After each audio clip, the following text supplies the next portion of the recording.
penggaris hidupku. Kau buat segalanya baru. Engkau di dalamku dan ku ada dalammu. Tak ada yang tak mungkin bagimu.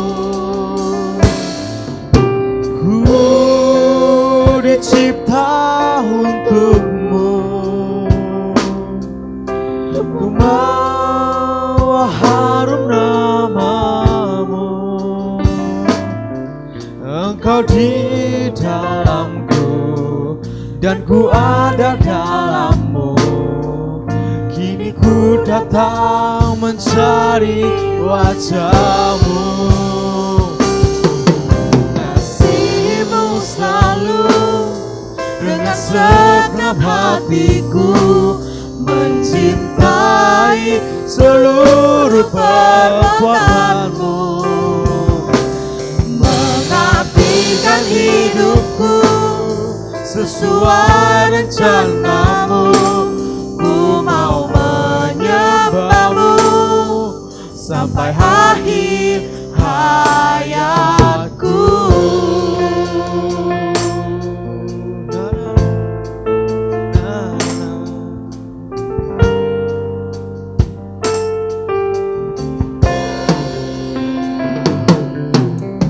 Ku dicipta untukmu, untuk membawa harum namamu. Engkau di dalamku dan ku ada dalammu. Kini ku datang mencari wajahmu. Mengasihimu selalu dengan segenap hatiku, mencintai seluruh perbuatanmu, mengabdikan hidupku sesuai rencanamu. Ku mau menyembahmu sampai akhir hayat. Mengasihimu selalu dengan segenap hatiku, mencintai seluruh perbuatanmu, mengabdikan hidupku sesuai rencanamu. Ku mau menyembahmu sampai akhir hayatku. Sampai akhir hayatku. Sampai akhir hayatku.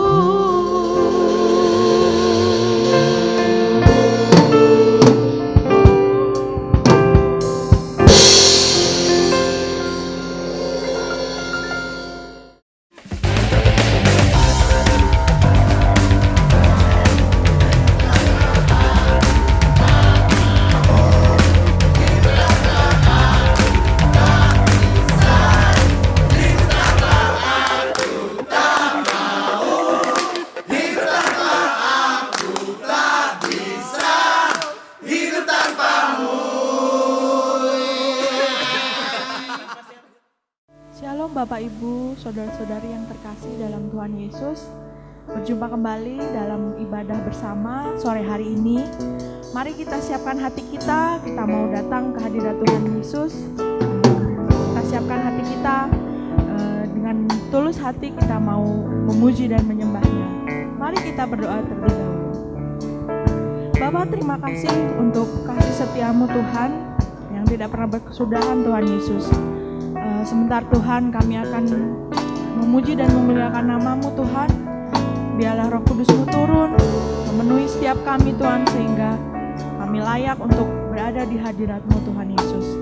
Terima kasih Tuhan, segala puji-pujian ini hanya kami tinggikan, kami pujikan hanya dalam nama-Mu Tuhan Yesus. Terima kasih Tuhan Yesus, kami serahkan semuanya hanya dalam nama Tuhan Yesus. Sama-sama kita katakan amin.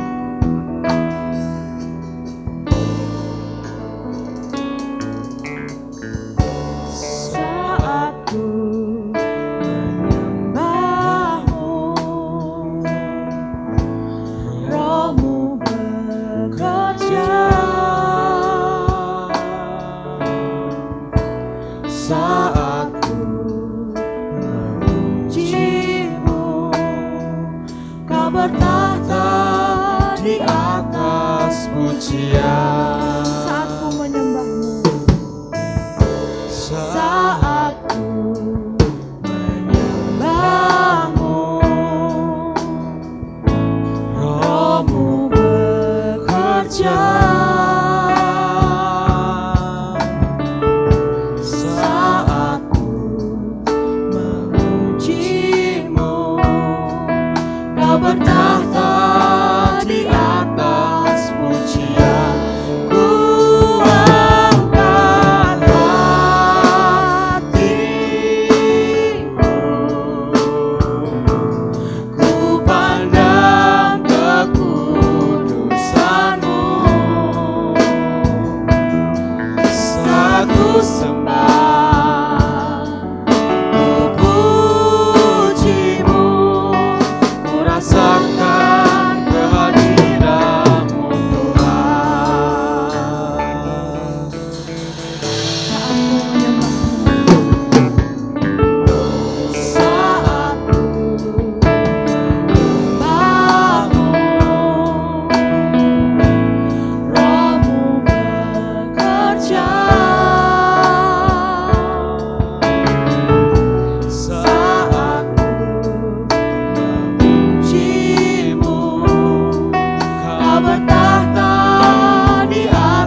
segala pujian, hormat serta syukur kekal selamanya bagi Dia. Segala pujian, hormat serta syukur selama-lamanya bagi Dia. Segala pujian, hormat serta syukur kekal selamanya bagi Dia. Segala pujian, hormat serta syukur selama-lamanya. Katakan bagi Dia. Dia segala pujian, hormat serta syukur kekal selamanya bagi Dia. Segala pujian, hormat serta syukur selama-lamanya.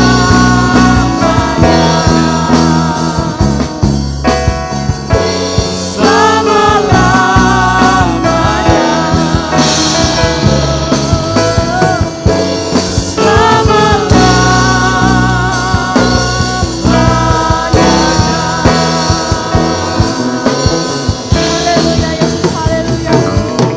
Hanya bagi-Mu Tuhan, segala pujian kami, hormat kemuliaan bagi nama-Mu Tuhan Yesus, haleluya. Yang siap memuji Tuhan, sama-sama kita katakan amin. Shalom Bapak Ibu, bagaimana kabarnya hari ini? Pasti sungguh luar biasa, amin. Mari kita bangkit berdiri, kita mau sama-sama bersorak buat kemuliaan namanya, amin.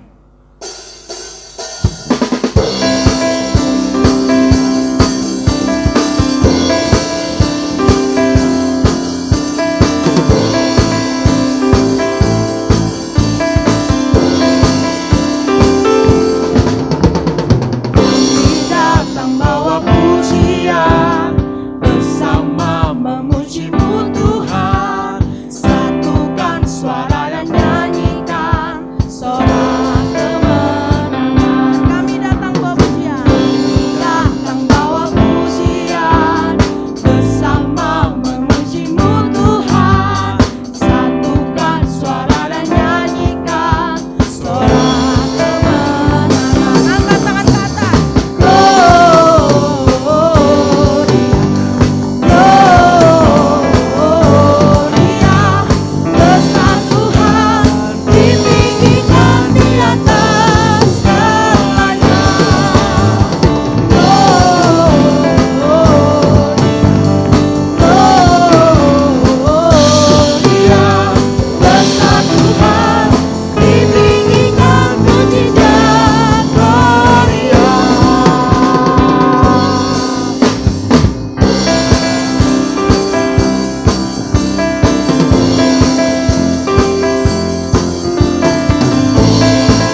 kita pujikan nama Dia lebih tinggi lagi. Amin.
Siapkan hati kita mau mendengarkan firman Tuhan. Haleluya, Yesus, haleluya. Terima kasih Tuhan, karena kasih-Mu yang sungguh luar biasa. Karena kami percaya apa yang Kau buat Tuhan, walaupun kami tak melihat Tuhan apa yang Kau perbuat, tapi kami percaya bahwa kuasa-Mu sungguh nyata dalam hidup kami, Tuhan Yesus. Terima kasih Yesus, terima kasih.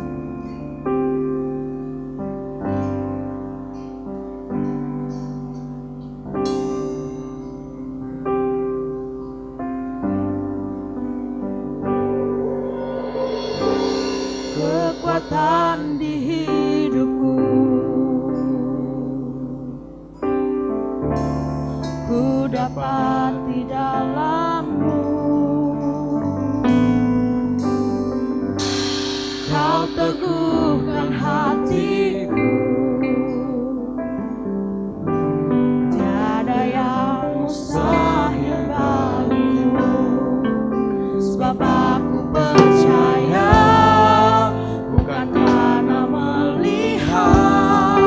Namun karena firman-Mu yang selalu di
Yesus.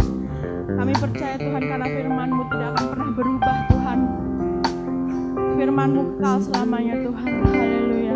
Sebentar kami akan mendengarkan sebagian firman-Mu Tuhan.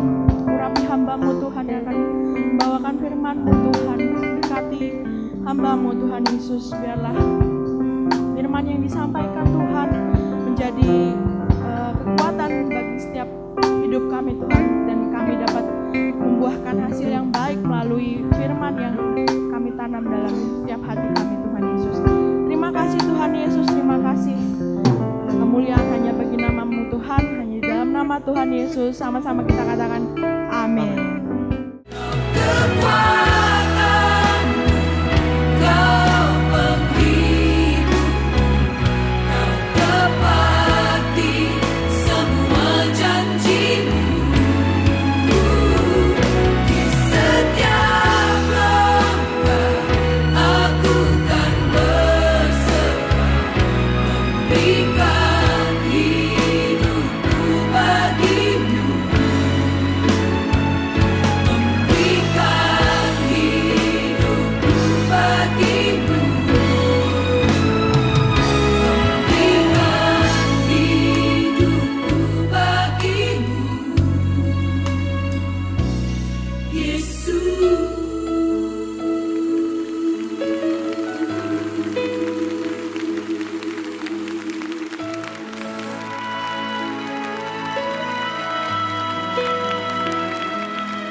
Shalom, puji Tuhan, kita ketemu lagi dalam ibadah sore hari ini.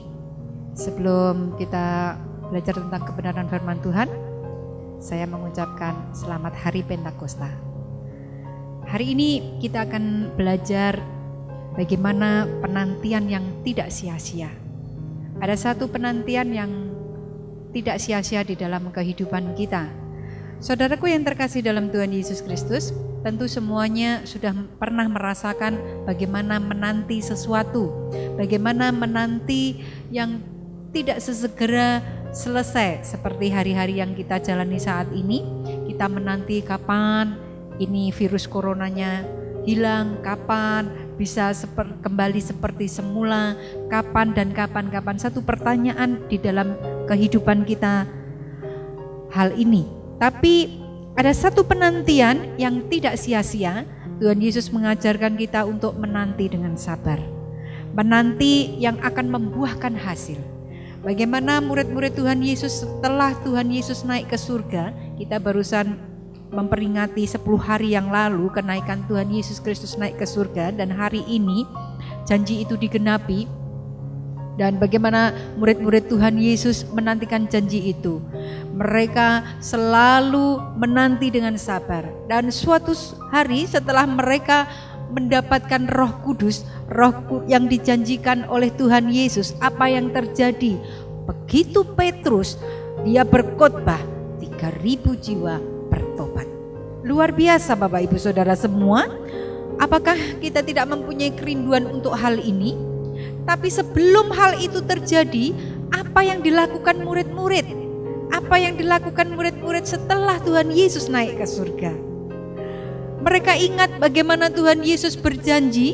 Tuhan Yesus berjanji pada waktu Tuhan Yesus masih ada bersama-sama dengan mereka.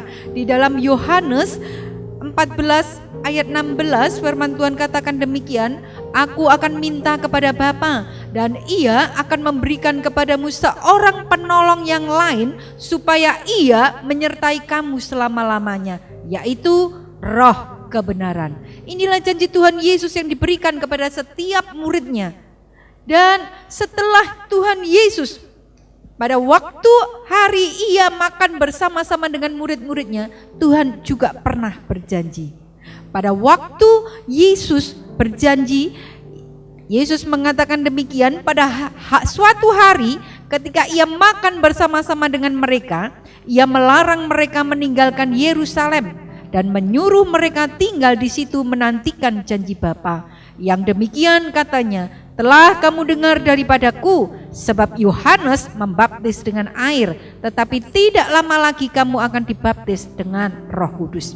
Inilah janji-janji Tuhan Yesus kepada setiap muridnya. Setelah murid-muridnya melihat bagaimana Tuhan Yesus naik ke surga, bagaimana Yesus naik ke surga, disitulah mereka teringat akan janji Tuhan. Jadi apa yang harus kita nantikan? Apa yang harus kita lakukan di dalam masa-masa penantian ini? Kita buka di dalam Kisah Para Rasul 1 ayat 12 sampai 14. Beginilah firman Tuhan. Rasul-rasul menanti-nanti, maka kembalilah rasul-rasul itu ke Yerusalem dari bukit yang disebut Bukit Zaitun, yang hanya seperjalanan Sabat jauhnya dari Yerusalem. Setelah mereka tiba di kota, naiklah mereka ke ruang atas tempat mereka menumpang. Mereka itu ialah Petrus dan Yohanes, Yakobus dan Andreas, Filipus dan Thomas, Bartolomeus dan Matius, Yakobus bin Alfeus dan Simon orang Selot, dan Yudas bin Yakobus. Mereka semua bertekun dengan sehati dalam doa bersama-sama dengan beberapa perempuan serta Maria ibu Yesus dan dengan saudara-saudara Yesus. Apa yang harus dilakukan dalam masa penantian? Yang harus kita lakukan dalam masa penantian itu yaitu yang pertama, setelah Yesus naik ke surga, yaitu kita harus kembali ke Yerusalem. Murid-murid ini kembali ke Yerusalem. Di ayat yang ke-12 dikatakan demikian, maka kembalilah rasul-rasul itu ke Yerusalem dari bukit yang disebut Bukit Zaitun.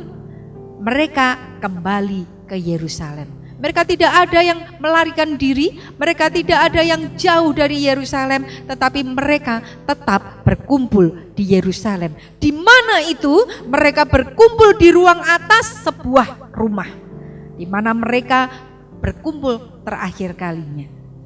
Mereka berkumpul di sana. Di ayat yang ke-13 dikatakan demikian, setelah mereka tiba di kota, naiklah mereka ke ruang atas tempat mereka menumpang. Mereka berkumpul di atas. Ada siapa saja di situ? Di situ ada banyak. Selain murid-muridnya, ada ibu Yesus dan ada juga saudara-saudara dari Tuhan Yesus. Mereka ikut serta berkumpul bersama-sama. Mereka menantikan janji Tuhan itu digenapi. Saudaraku yang terkasih di dalam Tuhan, apakah yang kita lakukan pada saat penantian saat-saat seperti ini? Apakah kita tetap tinggal di rumah? Apakah dalam tinggal di rumah ini kita tetap berkumpul dan bersekutu dengan orang-orang yang percaya kepada Yesus? Dan apa yang kedua yang mereka lakukan, yaitu mereka bersekutu dalam doa setiap hari. Saudaraku, tetapkah kita masih berdoa? Dalam kita menanti janji Tuhan, dalam menanti hal seperti ini, apakah kita masih menurut? Apakah kita menurut aturan yang ada? Dan apa yang dilakukan setiap murid-murid ini pada waktu mereka bersekutu dalam doa? Di ayat yang ke-14 firman Tuhan dikatakan demikian, mereka semua bertekun dengan sehati dalam doa bersama-sama dengan beberapa perempuan serta Maria ibu Yesus dan dengan saudara-saudara Yesus. Saudaraku, mereka bersekutu dalam doa. Dalam bersekutu dengan doa, mereka melakukan bertekun di dalam doa. Koreksi setiap hati kita, apakah kita ini bertekun dalam doa, dalam penantian ini, dalam bersekutu ini dengan sesama, apakah kita masih bertekun dalam doa, doa yang tidak pernah jenuh, doa yang tidak pernah menyerah.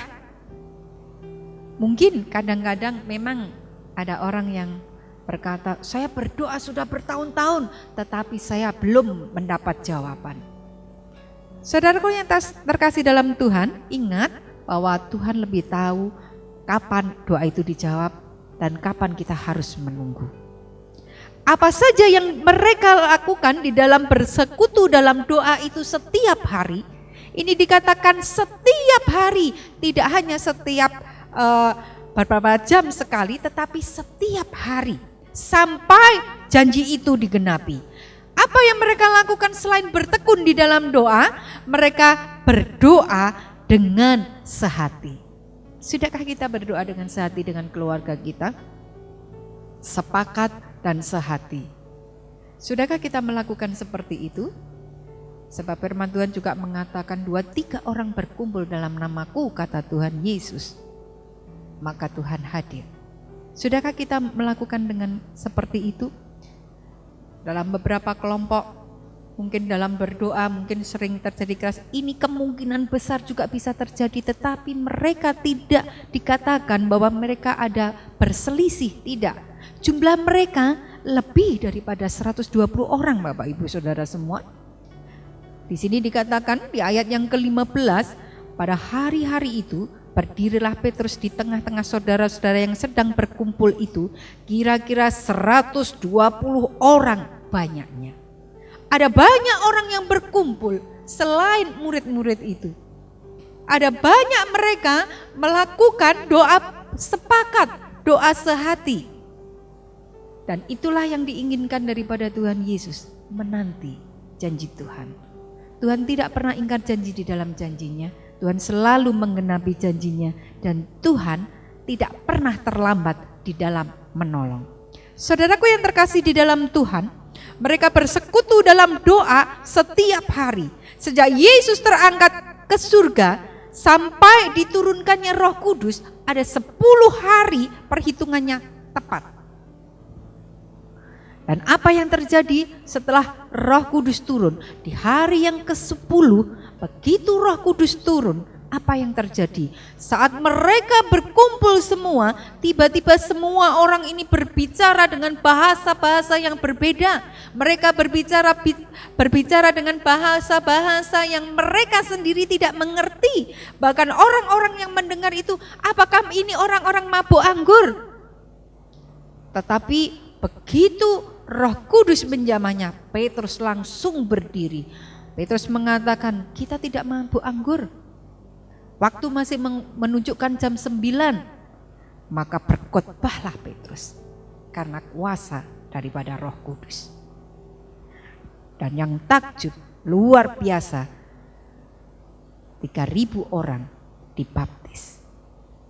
Saudaraku yang terkasih dalam Tuhan, inilah penantian yang tidak pernah sia-sia yang dilakukan oleh murid-murid Tuhan Yesus dan para saudaranya dan ibu daripada Tuhan Yesus. Mereka tidak menanti dengan sia-sia, tetapi mereka memperoleh janji itu. Janji yang mana? Janji yang Tuhan Yesus katakan bahwa aku akan minta kepada Bapa dan Ia akan memberikan kepadamu seorang penolong yang lain supaya Ia menyertai kamu selama-lamanya, yaitu Roh kebenaran. Dunia tidak dapat menerima Dia sebab dunia tidak melihat Dia dan tidak mengenal Dia, tetapi kamu mengenal Dia sebab Ia menyertai kamu dan akan diam di dalam kamu.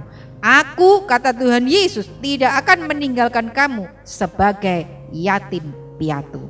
Inilah janji Tuhan Yesus yang diberikan kepada setiap kita orang-orang percaya kepadanya, bahwa kita tidak pernah ditinggalkannya sendiri. Ada Roh Kudus yang diberikan untuk kita semua, Roh penghibur, Roh penolong, Roh yang selalu mengingatkan kita, Roh yang selalu memberi kita kekuatan. 2 hal, saudaraku yang terkasih di dalam Tuhan, saat kita menantikan janji Tuhan, yaitu yang pertama, kita harus kembali ke Yerusalem. Kita harus tetap berada di dalam lingkup ke orang-orang benar, orang-orang yang percaya kepada Kristus. Dan kita tetap bertekun dan berdoa setiap hari sampai Tuhan Yesus datang yang kedua kali. Amin. Mari kita renungkan firman Tuhan pada malam hari ini, supaya kita memperoleh pengetahuan dan lebih dimengerti, karena firman Tuhan yang saya sampaikan akan berhenti di sini, tetapi Roh Kudus yang akan menuntun saudaraku untuk lebih lagi memahami dan memahami sampai dimengerti. Mari kita berdoa. Tuhan Yesus, terima kasih karena Engkau tidak pernah meninggalkan kami seorang diri. Bahkan sebelum Engkau naik ke surga pun Tuhan, Engkau sudah berjanji untuk mengirimkan Roh Penolong. Engkau tidak akan membiarkan kami sebagai yatim piatu. Terima kasih Tuhan Yesus, karena Roh Kudus selalu ada bersama kami, sehingga kami boleh semakin kuat, kami boleh semakin mengerti, dan kami merasa kami tidak sendirian. Terima kasih Tuhan Yesus, melalui peristiwa Pentakosta ini Tuhan, Engkau mengingatkan kami betapa Engkau mengasihi setiap kami. Meteraikan firman-Mu di dalam setiap hati kami Tuhan, dan biarlah firman-Mu itu Tuhan menjadi terang bagi kaki kami dan menjadi pelita bagi jalan kami Tuhan. Terima kasih Tuhan Yesus, terima kasih. Kami bersyukur dan berterima kasih karena Engkau selalu memperhatikan dan memberkati kami. Terima kasih Tuhan, kami bersyukur karena kami memiliki Engkau. Di dalam nama Tuhan Yesus Kristus kami mengucap syukur dan terima kasih. Amin. Tuhan Yesus memberkati.